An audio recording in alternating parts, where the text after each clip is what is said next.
Hi guys, welcome back to another video. This one's going to be a little bit different. It's going to be about books to read. So yeah, stick with me in this one and see how we get on.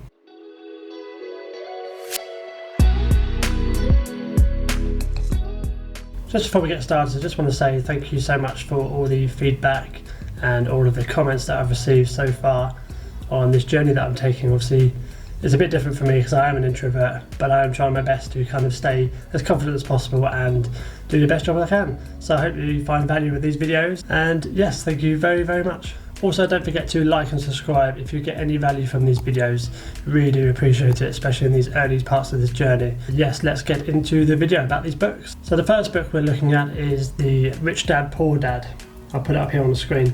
It's by Robert T. Kiyosaki, and it's about the two perspectives on money. I've written some notes here because obviously I'm not a genius, I'm not a robot, I can't remember it all. So let's have a little look. Out of these three books, if you're going to choose any of them to read first, I would choose this one because I recommend it highly personally, because it gives you two different perspectives on money and differences are and how you can change and improve the way you're thinking towards money. So how you spend it, how you save it, how you invest it. It's just little tips that he gives throughout the book, and your mindset kind of changes as you go through. So that's a really good point of that book. This quote I'm about to say from the book, it really does make sense. You don't really hear it a lot, but it is actually it's really obvious to me at least. And the quote is, I've got it on here: if you want things to change for you, you have to change yourself. Everything around you isn't going to change for you.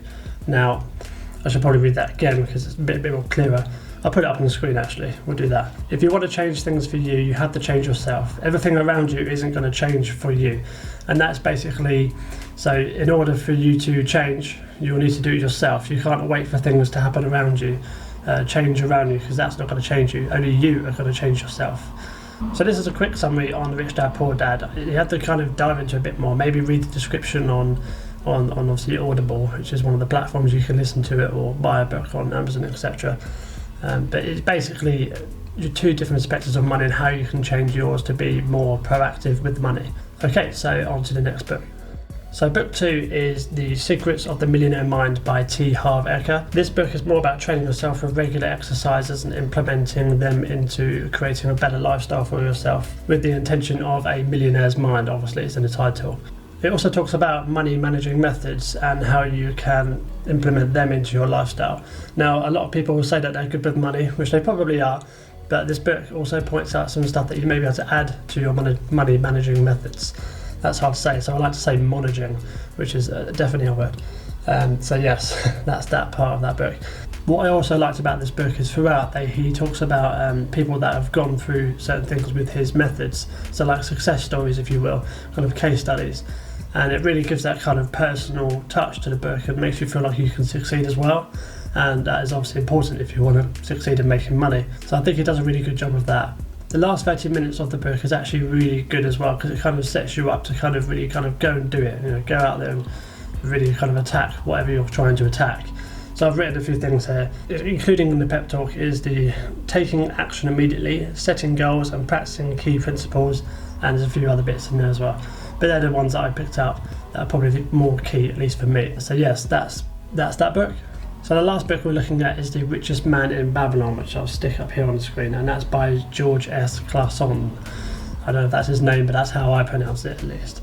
And basically, if you like the older language, so like the thys and the thous, then you're going to love this book. And if you don't, you're also going to love this book, because it's basically tales on how to kind of lend money, spend money, that kind of thing. I'll have a look more at my notes here. Yes, so it tells stories on spending, lending and managing wealth, which is key if you want to raise your overall net worth, in my opinion.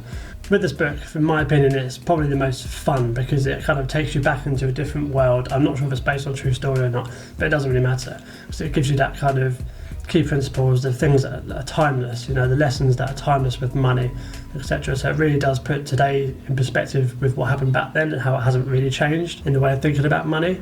So Richest Man in Babylon is actually kind of slightly my favourite book, just because it gives me a bit of happiness knowing that stuff happened back then and it's still happening now, because you can kind of correlate the two together. And it is nice when you listen to it or read it, and I'm sure you get it when you listen to it. So overall, looking at these books, we covered such topics as kind of money perspective, money management, training yourself with key principles, setting goals, amongst many others.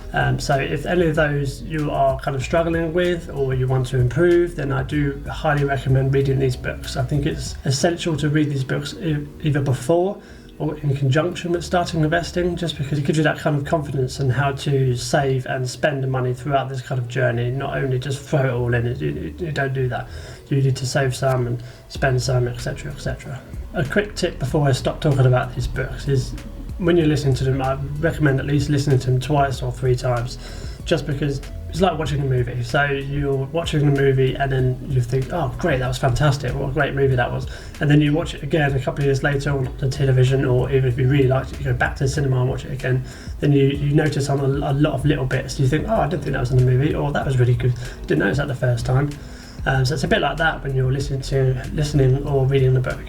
Anyway, that's enough from me on this video. I hope you enjoyed the overview of the books. I know they're not too long, but it's just a summary. I don't want to go too in depth into the books because 1, I want you to read them, and 2, that would take really, really long time. I don't want to hold you here for that long. And also, if you have any comments about the books that other people, that I may not have covered, that other people may benefit from, then please put them in the comments down below as well.